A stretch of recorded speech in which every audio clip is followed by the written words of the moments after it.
The Galactic Council had many absolutes, carved into their understanding of biology and behavior over millennia of observation. One such absolute was this: no sentient species could successfully raise the offspring of another. The neurological patterns, the pheromone signatures, the instinctual responses, all were too deeply encoded, too fundamentally incompatible. That absolute shattered the day Ambassador Maisie Chen brought her children to the council chambers. Thomas Vex, the Draxian trade representative, noticed them first. His sensory stalks twitched with confusion as the human delegation entered.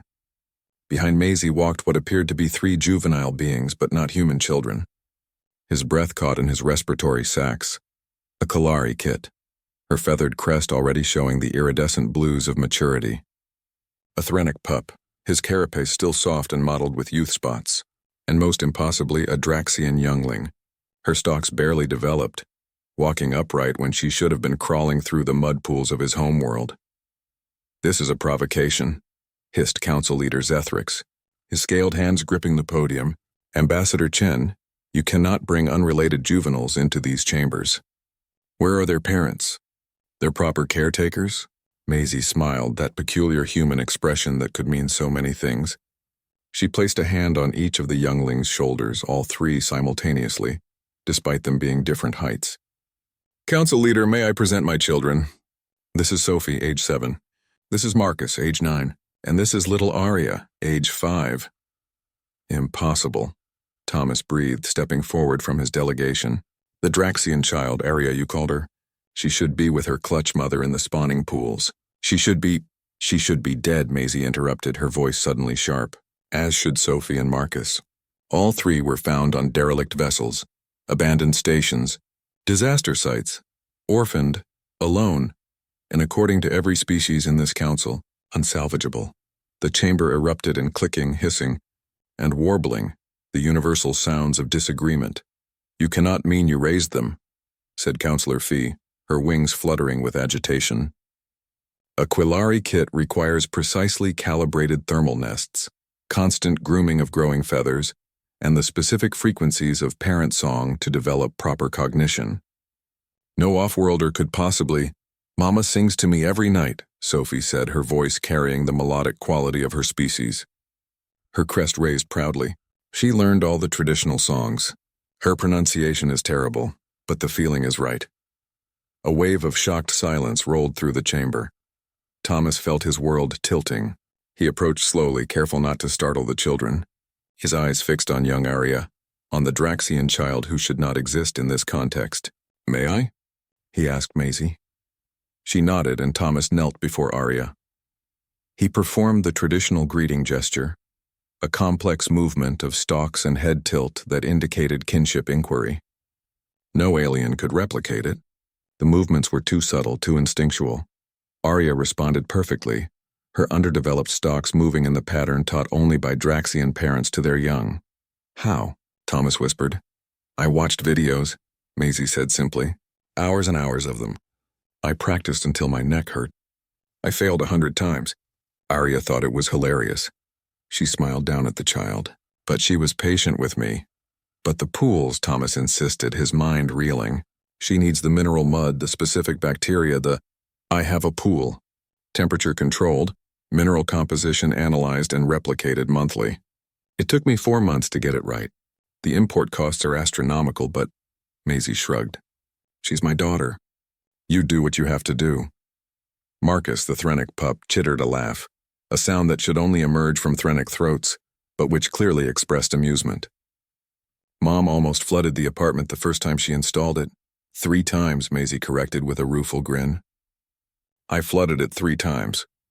Councillor Zethrix descended from his podium, something he rarely did. He approached the children with scientific fascination, warring with disbelief in his expression.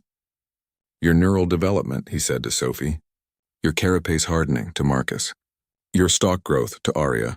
"All appear normal, healthy even." "Because they are," Maisie said firmly. "But how?" Fee demanded. "How can a human possibly meet the needs of 3 completely different species simultaneously?" "The dietary requirements alone are extensive," Maisie admitted. "Sophie needs live protein twice a week. Marcus requires calcium supplements and UV exposure. Arya needs aquatic vegetation that costs more than my rent. I work 2 jobs. I haven't slept a full night in 7 years. I've learned 3 different languages, 4 different cultural traditions, and I've become an expert in xenobiology, despite having barely passed high school chemistry. She looked at each of her children, her expression softening, and it's been the greatest privilege of my life. Thomas felt something shifting in his understanding. But why? He asked. Why would you do this? They are not your species. They cannot carry your genetic legacy. They're children, Maisie interrupted. And for the first time, real anger flashed in her eyes. They were alone and afraid and dying. What was I supposed to do? Leave them? Calculate the biological compatibility before deciding they were worth saving? Yes, Zethric said flatly. That is what any rational being would do. That is what our protocols demand. Then your protocols are wrong. The words hung in the chamber like a thrown gauntlet. Maisie continued, her voice steady but passionate.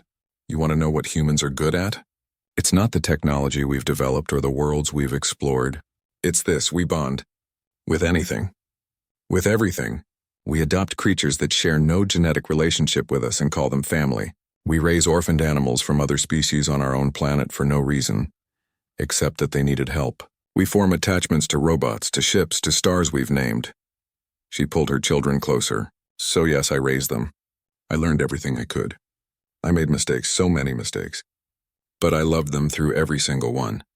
And they grew up knowing they were wanted, that they were cherished, that family isn't about biology. It's about choice. Sophie's crest shimmered with emotion. Marcus's carapace plates shifted in the threnic expression of deep contentment. Arya's stalks reached out and gently touched Maisie's hand. Thomas felt something crack in his chest. He thought of his own young raised in the proper pools, educated in the correct traditions. He thought of the orphans on his world, those who lost their clutch mothers, relegated to institutional care because no one else could possibly raise them, or so they believed. Ambassador Chen, he said slowly, would you be willing to teach us? To show us how you did this? Maisie's smile was radiant. I thought you'd never ask. The Galactic Council had many absolutes. But as they watched a human mother and her impossible family leave the chamber together, 3 different species, 1 unit, all belonging, they realized that humans had a gift for making the impossible merely difficult, and then doing it anyway, out of love.